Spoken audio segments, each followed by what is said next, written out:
I see a lot of vintage Christmas ornaments. Oh, whoa.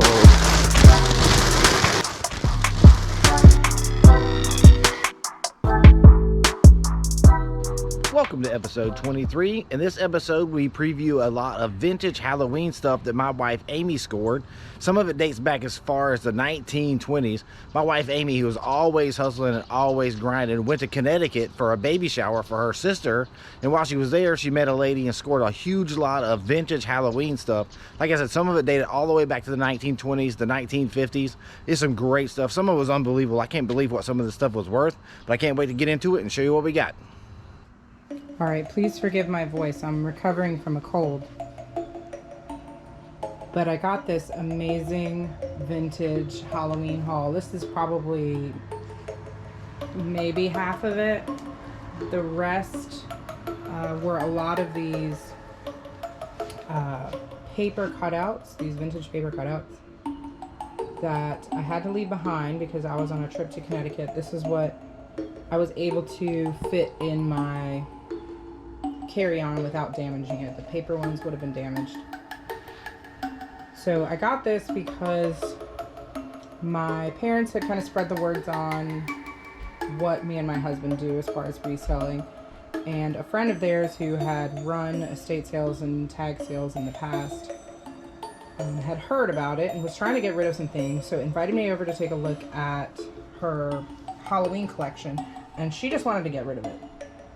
So she let me come over and take a look and just pick what I wanted. I had no idea at the time just how valuable these things were, but I had quickly learned when I started to do research just how valuable these items are.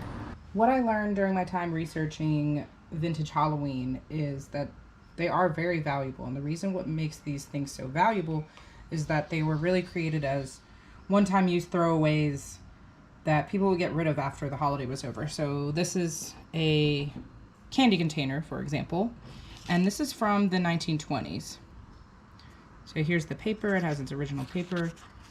It has the ingredients, E. Rosen Company in Providence, Rhode Island.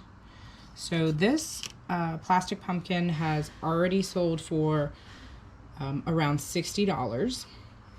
And again, you might think, you know, wow, this is just a plastic pumpkin. But again, the fact that it has survived so long is what makes it so valuable. So that's him. This right here is my favorite thing out of the bunch. It is a wind-up toy cat. Has a made in Japan sticker. It does work. And let me see if I can wind him up. He is pretty delicate.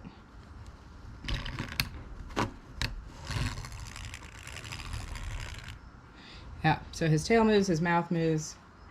He has already sold. He sold very quickly. And he sold for $80. I may have underpriced that. I saw a similar one sell for $40 at auction that was in really poor condition, but he's just really cool. And a little bit creepy. So behind him, this is actually a reproduction. It says the year 2000, but it's made in that vintage style.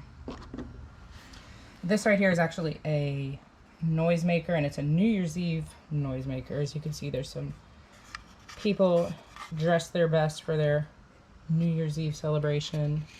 And it does have a mark. I actually haven't really researched this one, but it's made of tin and it's made in the United States. So that's probably from the 20s as well. And then we have these cat die-cut paper wall hangings. And if you ever see these with the marking the Resale Company, made in the United States, these can be quite valuable. Again, these were throwaways, so you would hang these up on your windows. You can see there's some tape and some damage on them. You'd throw them up on your window, and then you'd probably throw them away after the holiday. But these are a little bit later. These are probably from the 50s or the 60s. And these have sold for, I think, $20 or $25 for the pair. Some of the older ones, from like the 20s and 30s, they have a higher value. And some of those are in the other part of this collection that I did get, but I'm gonna have to send it to myself from Connecticut. And there'll probably be another video just showing those as well. There's probably about 15 of them. All right, these two tambourines. See this one? This may have never actually been for Halloween, but it's creepy enough to be a Halloween tambourine. Got this clown face. And there is a marking here. J. Chien and Company, made in the United States.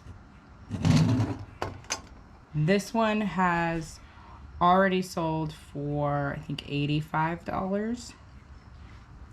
And this is the prize of the whole collection. This is also a J. Chien and Company. You see the marking looks a little bit different. I think the clown one is the 1920s and this may be the 30s. If I'm wrong and you know better, please let me know in the comment section. But this one is worth between $400 and $500.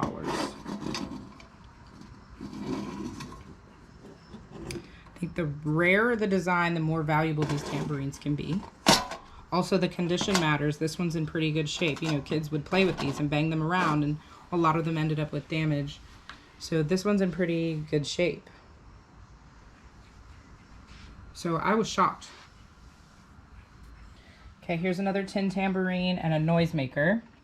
These are made by another tin toy company. It's called US Metal Toy. You can see the marking. It's a little mark right there.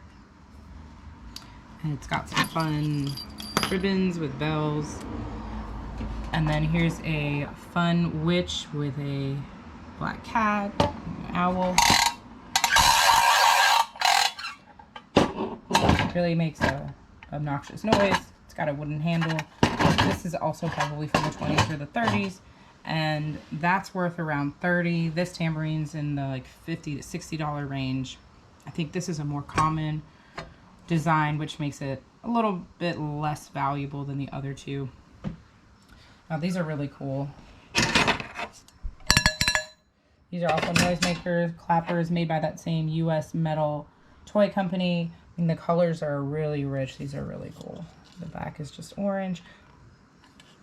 But yeah, these are worth about, I don't know, $30 to $50 a piece.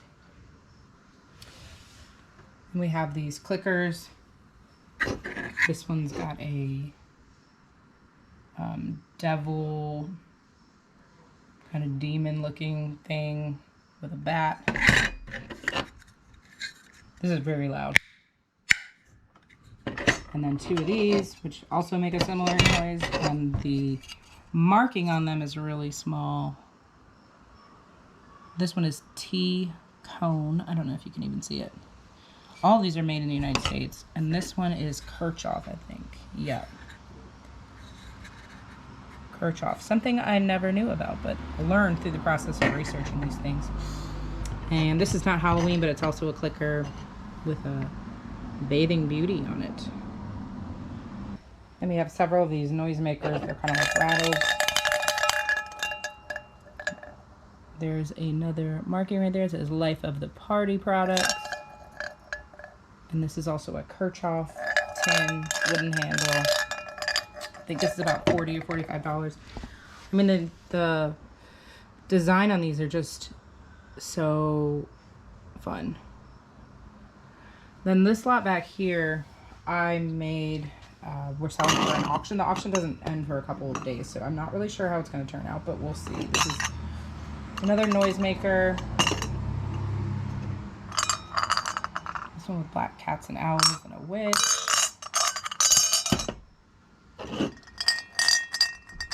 Witch and a black cat and an owl and some pumpkins. And these two random kind of small pieces. This is like a scarecrow. Check out his eyes. And then a larger tambourine than the other ones.